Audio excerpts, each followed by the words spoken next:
रात का समय था। शहर से दूर पहाड़ियों के बीच बसा छोटा सा कस्बा कैलाशपुर।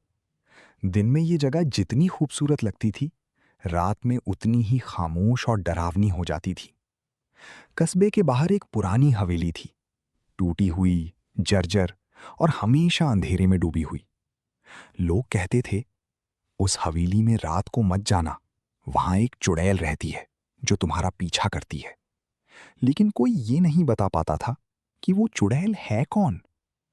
आरव, नेहा और कबीर, तीन दोस्त वीडियो व्लॉग बनाने के लिए इस कस्बे में आए थे।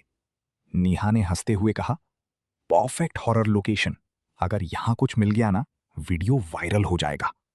कबीर बोला, भूत वूत कुछ नहीं होता, सब लोगों का वहम है। आरव थोड़ा गंभीर था, फिर भी रात में जाना सही रहेगा। तीनों ने तय किया, आज रात 12 बजे हवेली में जाएंगे। आधी रात तीनों कैमरा और टॉर्च लेकर हवेली की तरफ बढ़े। जैसे जैसे वो पास पहुंचे, हवा ठंडी होती गई। हवेली का दरवाजा आधा खुला था और अंदर से अजीब सी बदबू आ रही थी। नेहा ने कैमरा ऑन किया। हे गाइस, हम अभी कैलाशपुर की हॉन्टेड हवेली में हैं। अचानक अंदर से धीरे धीरे कदमों की आवाज आई। टक टक टक। तीनों रुक गए। तुमने सुना? आरव ने पूछा। कबीर बोला, पुरानी लकड़ी है, आवाज करती होगी। लेकिन जैसे ही वो अंदर गए, आवाज फिर आई, इस बार और पास। टक टक टक। नेहा ने कैमरा घुमाया। कोई नहीं है। लेकिन कैमरे की स्क्रीन में कुछ सेकंड के लिए एक सफेद कपड़ों में खड़ी औरत दिखाई दी। तुमने देखा? नेहा की आवाज कांप गई। कबीर ने देखा। ये ये क्या था? अब मजाक खत्म हो चुका था। अचानक हवेली का दरवाजा जोर से बंद हो गया। धड़ाम। तीनों डर गए। ये किसने किया? आरव चिल्लाया। कोई जवाब नहीं। तभी ऊपर की मंजिल से हंसी की आवाज आई, धीमी लेकिन डरावनी। ही, ही, ही। तीनों धीरे धीरे सीढ़ियां चढ़ने लगे। हर कदम के साथ दिल की धड़कन तेज हो रही थी।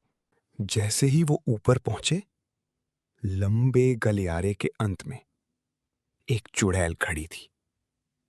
सफेद कपड़े, लंबे बिखरे बाल और चेहरा धुंध में छिपा हुआ।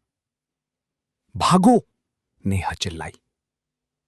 लेकिन उनके पैर जैसे जम गए थे। चुड़ैल धीरे धीरे हवा में तैरते हुए उनकी तरफ आने लगी। अचानक उसकी आंखें चमक उठी, लाल, खतरनाक और डरावनी। कबीर चीखा, ये सच है, ये सच है। तीनों नीचे भागे, किसी तरह हवेली से बाहर निकल आए। अगले दिन नेहा ने कैमरा फुटेज देखा। वीडियो में साफ दिख रहा था, उनके पीछे हर समय वही चुड़ैल खड़ी थी। उस दिन के बाद तीनों के साथ अजीब घटनाएं होने लगीं। नेहा को रात में लगता कोई उसके पीछे खड़ा है। कबीर को हर रात हंसी सुनाई देती और आरव, उसे हर जगह सफेद कपड़ों की झलक दिखती। एक रात आरव ने फैसला किया, मैं वापस जाऊंगा और सच जानूंगा। आधी रात वो अकेला हवेली पहुंचा। इस बार दरवाजा अपने आप खुल गया। वो अंदर गया और सीधा ऊपर पहुंचा। कौन हो तुम? वो चिल्लाया। अचानक उसके सामने चुड़ैल प्रकट हुई। इस बार उसका चेहरा साफ दिख रहा था, डरावना नहीं बल्कि दुख से भरा हुआ। तुम हमें क्यों परेशान कर रही हो? आरव बोला। चुड़ैल ने धीमी आवाज में कहा, क्योंकि तुमने मुझे देख लिया। तुम कौन हो? मैं इस हवेली की मालकिन हूं, जिसे धोखा देकर मार दिया गया था।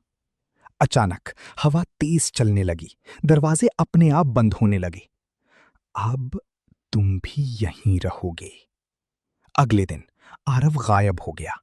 नेहा और कबीर हवेली पहुंचे, लेकिन अंदर सिर्फ एक चीज मिली, आरव का कैमरा। वीडियो ऑन था। आखिरी रिकॉर्डिंग में आरव खड़ा था और धीरे धीरे चुड़ैल उसके पास आई और उसे अंधेरे में खींच लिया। आज भी कैलाशपुर की उस हवेली में रात को अगर कोई जाता है तो उसे हंसी सुनाई देती है। और अगर वो रुक जाए तो उसे दिखता है एक सफेद कपड़ों में चुड़ैल जो उसका इंतजार कर रही होती है। कहते हैं जो एक बार उस हवेली में चला जाए वो कभी वापस नहीं आता।